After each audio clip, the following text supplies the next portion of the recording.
नमस्कार दोस्तों, आप सभी लोगों का हमारे YouTube channel agri with Pushpendra में हार्दिक स्वागत है। आज हम आप लोगों के लिए पैरामीशियम की सेकंड वीडियो लेकर आए। इससे पहले पैरामीशियम के बारे में हमने पढ़ा था कि पैरामीशियम में जो है पोषण कैसे होता है, उसका वर्गीकरण क्या होता है, उसकी संरचना कैसी होती है, ये सारी चीज़ों को हमने क्या किया था, पढ़ा था। आज हम पैरामीशियम के बारे में एक नई वीडियो के साथ आए हैं जिसमें हम जानेंगे पैरामीशियम में जो है जनन किस प्रकार से होता है। उससे पहले आप लोग हमारे चैनल को ज़्यादा से ज़्यादा शेयर कीजिए और जो है अधिक से अधिक सब्सक्राइब कीजिए, जिससे आपको आने वाली वीडियो का नोटिफिकेशन मिल सके। ये वीडियो जो है आपको बायोलॉजी के लिए, एग्रीकल्चर बच्चों के लिए, उसके अलावा बीएससी एजी के लिए जो है ये वीडियो बहुत ही महत्वपूर्ण है। ठीक है, तो इसलिए अपने दोस्तों को ज़्यादा से ज़्यादा हमारी वीडियो को शेयर करें, जिससे वो हमारी वीडियो को अधिक से अधिक देख सकें। चलिए आज स्टार्ट करते हैं। सबसे पहले जानते हैं पैरामीशियम। पैरामीशियम के बारे में हमने पढ़ा था कि पैरामीशियम हमारा क्या है, एक कोशिकीय जीव है। इसकी संरचना भी हमने जानी थी। उसके बाद बेटा हमने इसके बारे में कई नई नई चीज़ें जानी थी। ठीक है, उसके बाद हम यहाँ पे जानेंगे कि पैरामीशियम में जनन किस प्रकार से होता है। मेन हमारा पॉइंट आज का यही है। चलिए तो हम जनन जानते हैं क्या होता है। देखिए पैरामीशियम जो है इसमें आपका दो प्रकार का जनन होता है, एक लैंगिक जनन होता है, एक अलैंगिक जनन होता है। ठीक है, लैंगिक जनन जो है आपका जब भी होगा तो इसमें दो पैरामीशियम क्या होंगे, एक साथ मिलेंगे। ठीक है, जो लैंगिक जनन की विधि होती है पैरामीशियम में, इसे क्या बोलते हैं, संयुग्मन बोलते हैं। और अलैंगिक जनन की जो विधि होती है पैरामीशियम में, इसे क्या बोलते हैं, दिखंडन बोलते हैं। क्या बोलेंगे, दिखंडन बोलेंगे, याद रखना है। ठीक है, तो अलैंगिक जनन जो है ये हमारी कौन सी, दिखंडन विधि है। अब सबसे पहले हम जो है दिखंडन विधि को ही क्या है पढ़ते हैं। तो हमारा क्या है, अलैंगिक जनन जो है इसकी दिखंडन विधि है। सबसे पहले हम इसी विधि को क्या है जानते हैं। देखिए पैरामीशियम जो है, जो दिखंडन विधि होती है आपकी, वह कौन सी परिस्थिति में होती है, ये आपकी हमेशा अनुकूल परिस्थिति होगी, तभी आपकी क्या है, दिखंडन विधि होगी। अगर विपरीत आपके जो है परिस्थिति है तो आपकी दिखंडन विधि नहीं होगी। इतना आपको क्या करना है, याद रखना है। उसके बाद चलते हैं। सबसे पहले जो है पैरामीशियम में क्या होता है, जो लघु केंद्रक होता है आपका, ये वाला जो है आपका छोटा वाला जो लघु केंद्रक है, इसको बताया था। इसका दूसरा नाम हम जनन केंद्रक के नाम से भी जानते हैं।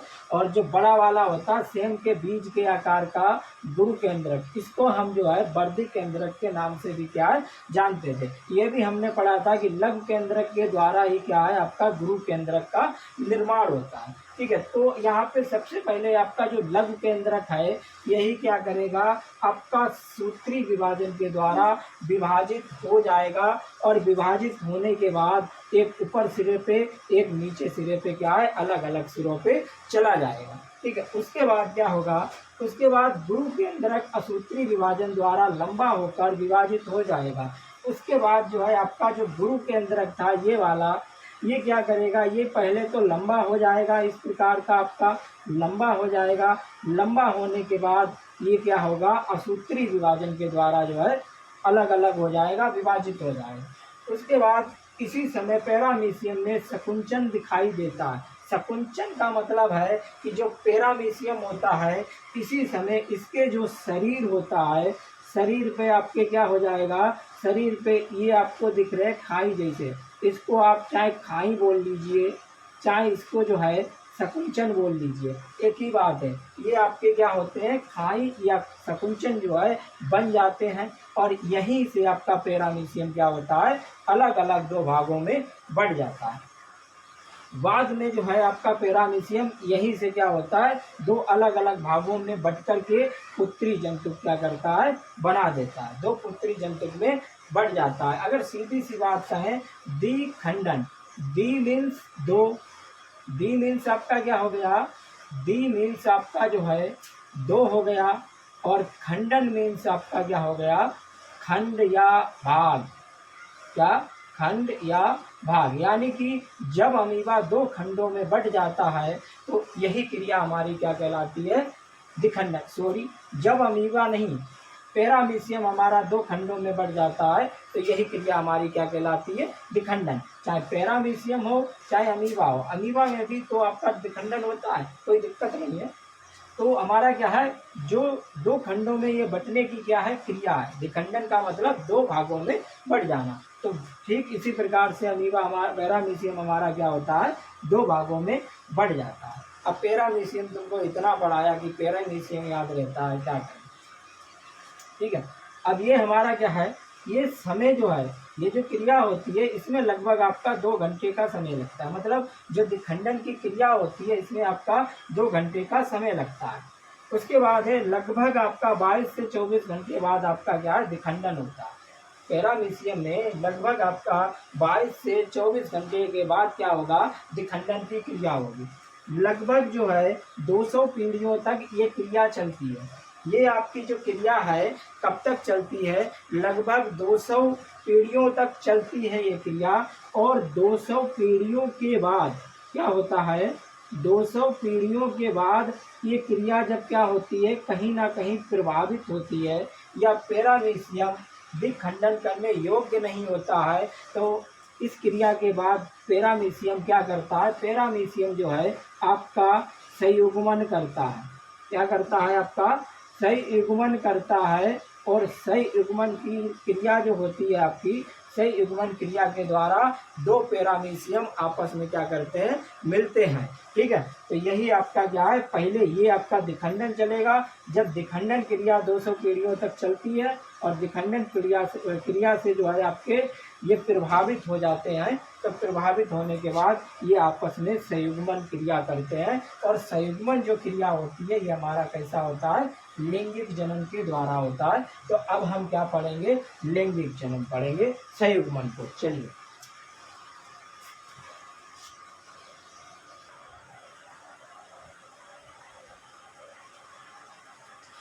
ठीक है। अब हम जानेंगे कि जो है लैंगिक जनन जो है संयुग्मन, हमने अभी क्या पढ़ा था, हमने अभी जो है आज विखंडन पढ़ा था। अब विखंडन के बाद हम क्या जानेंगे, लैंगिक जनन जो है संयुग्मन को जानेंगे, ठीक है। अब देखिए संयुग्मन जो है हमेशा क्या होता है, 2 जीवों के मिलने से होता है। ये नहीं कि एक होगा संयुग्मन हो जाएगा। संयुग्मन की आवश्यकता कब पड़ती है, जब किसी भी जीव में कार्य क्षमता घट जाती है, या उसका जो है विखंडन करने की क्षमता घट जाती है, तब उसको जो है संयुग्मन की आवश्यकता पड़ती है। सबसे पहले जान लेते हैं संयुग्मन होता क्या है। क्या है हमारा, 2 जीवों के अस्थाई मिलाप जिससे ये केंद्रक पदार्थों का आदान प्रदान करते हैं। यानी कि 2 जीवों के अस्थाई मिलाप जिसमें ये जो है केंद्रक पदार्थों का आदान प्रदान करते हैं।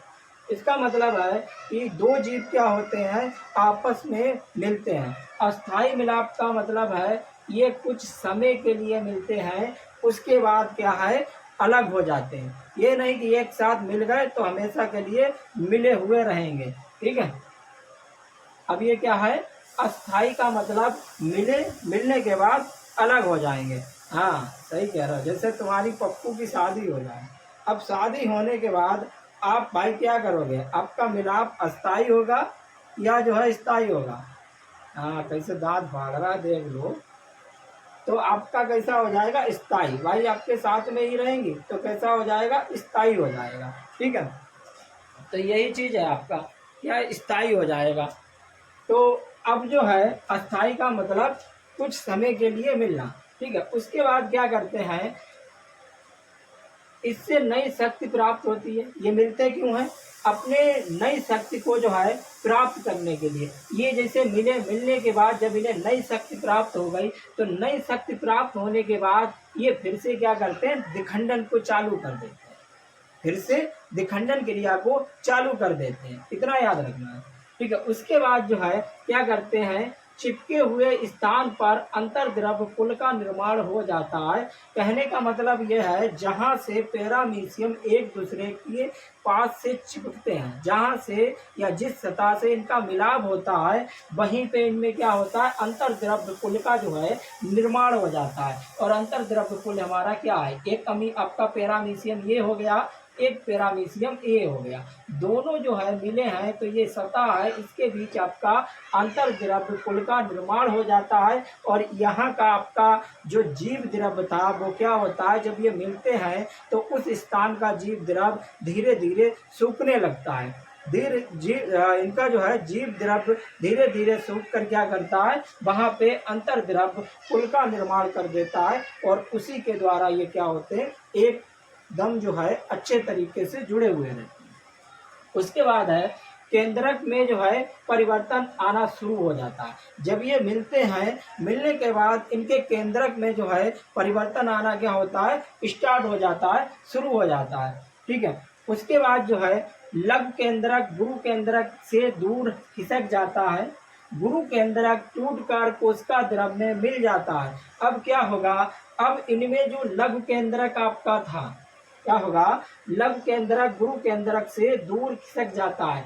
ये वाला जो आपका लघु केंद्रक था, ये लघु केंद्रक जो था गुरु केंद्रक से क्या होता है, दूर हट जाता है। यहाँ पे था तो यहाँ से क्या, ये दूर हट जाएगा और दूर हटने के बाद जो है आपका लघु केंद्रक जो है वो क्या करेगा, वो आपका 2 बार विभाजित होगा। एक बार विभाजित होगा तो 1 से 2 बनाएगा और अगली बार विभाजित होगा तो 2 से 4 बनाएगा। पहला विभाजित हुआ तो ये क्या किया, 2 बनाया। अब ये दोनों विभाजित हुए, 2 इसने बनाए, 2 इसने बनाए तो 1 2 3 4 हो गए। तो अब ये क्या करता है, 4 लघु केंद्रक क्या करता है, बना लेता है। लघु केंद्रक 2 बार विभाजित होकर 4 लघु केंद्रक बनाते हैं। पहले क्या करेगा, ये अपने जो लघु केंद्रक है उसको क्या करेगा, पहले 1 से 2 होंगे, फिर 2 से क्या 4 होंगे। तो वही चीज यहाँ लिखी है, लघु केंद्रक 2 बार विभाजित, 2 बार का मतलब है 4 बना लेगा। तो ये कितने, यहाँ पे 4 जो है लघु केंद्रक बन गए। अब भाई 4 लघु केंद्रक बनने के बाद जो है क्या होता है, 3 इसमें से जो है वो क्या होते हैं, अदृश्य मतलब गायब हो जाते हैं।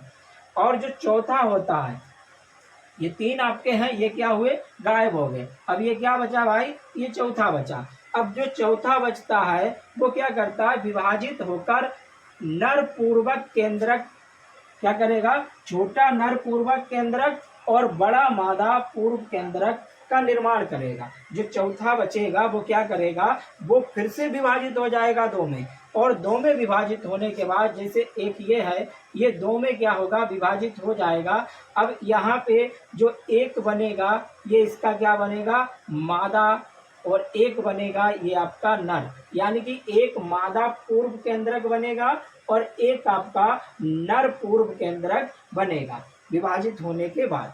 उसके बाद जैसे यहाँ पे है आपका, ये यहाँ पे 3 लुप्त हो गए। लुप्त होने के बाद आपका क्या हुआ, लुप्त होने के बाद ये 2 में विभाजित हो गया। 1 इसका क्या बन गया, 1 इसका जो है ये आपका जो है क्या बन गया, एक नर केंद्रक बन गया, नर, और ये आपका क्या हुआ, मादा बन गया। इसी प्रकार से ये इसका नर है और ये इसका मादा है। अब इसमें क्या होता है, नर पूर्व केंद्रक दूसरे मादा पूर्व केंद्रक से मिलकर युग्मनज केंद्रक बनाता है। अब क्या करेगा, इसका नर केंद्रक इस वाले मादा केंद्रक के साथ मिलेगा, इसका नर केंद्रक इस वाले मादा केंद्रक के साथ मिलेगा। दोनों मिलने के बाद क्या करेंगे, दोनों मिल जाएंगे। अब इसको ध्यान से समझना, ये वाला पैरामीशियम और ये वाला पैरामीशियम, इसका नर इस वाले मादा के साथ मिलेगा, इसका जो है नर इस वाले मादा के साथ मिलेगा, इस प्रकार से। ठीक है। मिलने के बाद ये क्या करते हैं, युग्मनज केंद्रक का निर्माण करते हैं। ये आपका क्या हो गया, युग्मनज केंद्रक हो गया। इसका क्या करेंगे, निर्माण करेंगे। संयुग्मन जो है अलग हो जाते हैं, और जो है जो भी आपका ये अमीबा पैरामीशियम था जो मिले हुए थे, अब इसके बाद क्या होते हैं, जब इसमें जो है संयुग्मन केंद्रक बन जाता है, संयुग्मन केंद्रक बनने के बाद क्या होता है, ये दोनों अलग हो जाते हैं। अब ये जो है संयुग्मन नहीं रहते हैं, ये क्या होते हैं, अलग हो जाते हैं। ठीक है। अब अलग होने के बाद जब दोनों अलग होंगे तो ये क्या बनाएंगे, पूर्व संयुग्मी, यानी कि जो इसके संतान थे जिसके द्वारा ये 2 भागों में बट गए, इन दोनों को इन्होंने क्या किया, बनाया। तो इसको हम क्या बोलते हैं, पूर्व संयुग्मी बोलते हैं। आगे चलते हैं।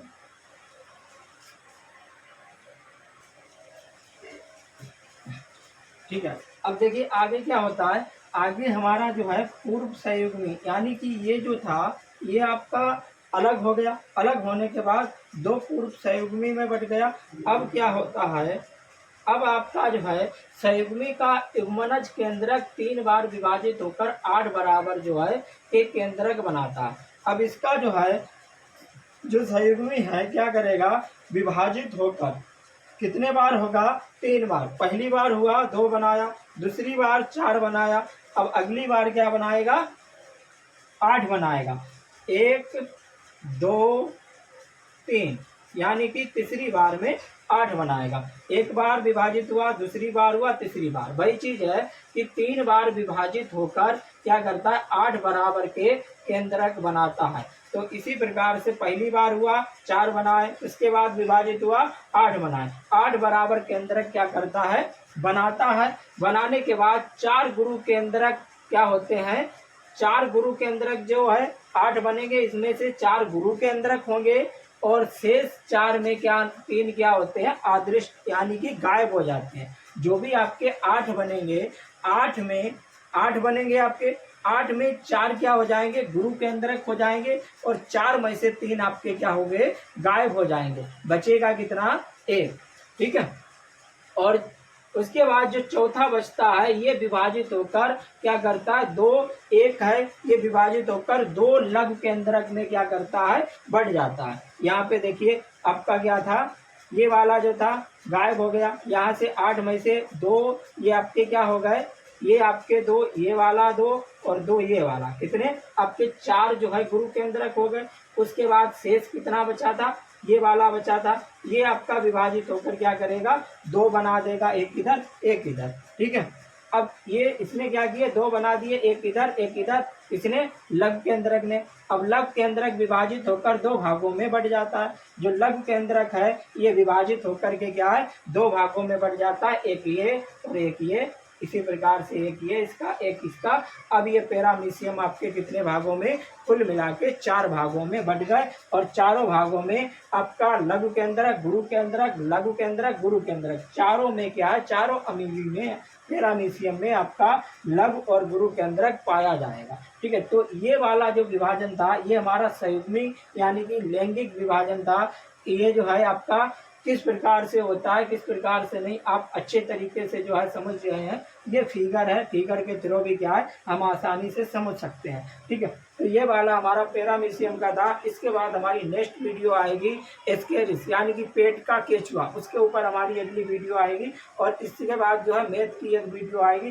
तो प्लीज़ हमारे चैनल को लाइक और सब्सक्राइब करें, ज़्यादा से ज़्यादा शेयर करें।